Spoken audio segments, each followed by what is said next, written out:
د بدکارو او بدچلنو ښځو دوه لوی نښې چې کومه ښځه کې دا نښې وي او دا کارونه کوي نو پوه شئ چې هغه به بدکاره او بدچلنه یا زناکاره ښځه وي.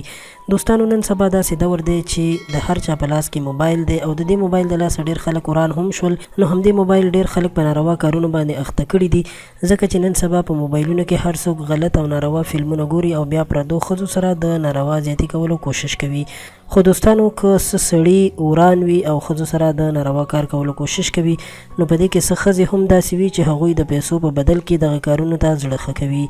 د داسې ښځو لومړی نښه دا ده چې خاوند سره اکثره وخت په نه خبره باندې جنګ کوي او خاوند سره یې طبیعت نه لګیږي، خو کله اکثره وخت بازار کې بیا دغه ښځې سودا کوي او پردو سړو سره ډېر په مینه ګپ شپ لګوي او د پردو سړو د ګپ شپ نه خوند اخلي.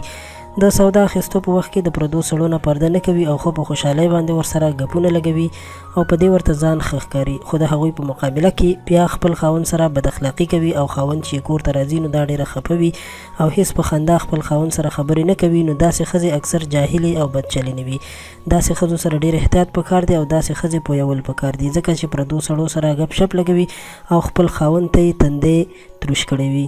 د بدچلنو ښځو دویمه نښه دا ده چې داسې ښځې اکثره وخت د کور په دروازه کې ولاړې وي او د کلي یا د خپلې علاقې د سړو نه پرده نه کوي او دا هر څه د خپل خاوند نه پټ ساتي چې کله خاوند کور ته راځي نو دا زر زر د ځان نه ښه ښځه جوړه کړي او کله چې په دروازه کې ولاړه وي نو کوشش کوي چې پردو سړو سره هم خبرې وکړي.